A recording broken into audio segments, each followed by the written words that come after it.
যে আপনাকে সৃষ্টির ভিতরে সেরা বানাইছেন, যে আপনাকে আমাকে সৃষ্টির ভিতরে শ্রেষ্ঠত্বের মুকুট দিয়ে অস্তিত্ব করছেন, অস্তিত্ব দিছেন, যিনি আপনাকে আমাকে দুনিয়ার আধিপত্য দিয়েছেন। হুয়াল্লাযী খালাকা লাকুম মা ফিল আরদি জামিয়া,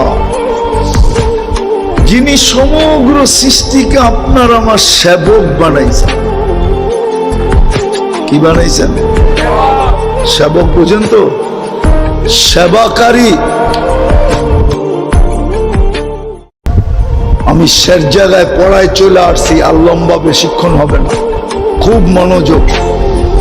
যিনি আপনাকে সৃষ্টির ভিতরে সমগ্র সৃষ্টিকে আপনার সেবক বানাইছেন, এমনকি ফেরেশতা পর্যন্ত আপনার আমার 24 ঘন্টা সেবা দিতেছে। যে আল্লাহ একমাত্র আমাদেরকে ভোগ অধিকার দিয়েছেন, সৃষ্টির ভিতরে কাউকে ভোগ অধিকার দেন নাই।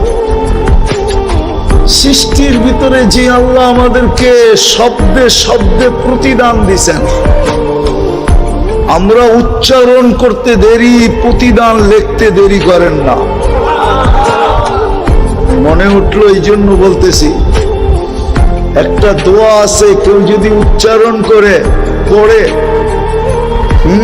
আল্লাহুম্মা লাকাল হামদ কামা ইয়ানবাগি লিজালালি ওয়াজহিক ওয়া আযীমি সুলতানিক, এতটুক যে পড়লো, উচ্চারণ করলো, মনে মনেই পড়লো, ফেরেশতা জিজ্ঞাসা করে আল্লাহ কি সওয়াব লিখবো? আল্লাহ জবাব দেয়, যেইভাবে বলছে ওইভাবে লেখা রাখো। এটার সওয়াব লেখার মতো সংখ্যা তোমাদের জানা নাই। ফেরেশতাই সংখ্যা জানে না, আল্লাহ জানান নাই। বলছে যেমন বলছে তেমন লেখা রাখো, সংখ্যা আমি আল্লাহ নিজে বসায় নিব, তোমাদের কাছে এত সংখ্যা নাই। ট্রিলিয়ন বললেও নাই, মিলিয়ন বললেও নাই,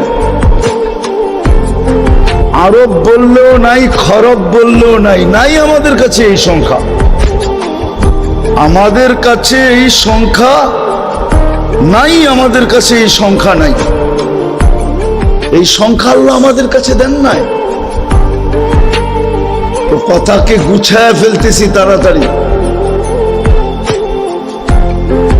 যেটা বুঝাইতেছিলাম, আমাদের দাম আল্লাহর কাছে শুধু দিনের ভিত্তিতে,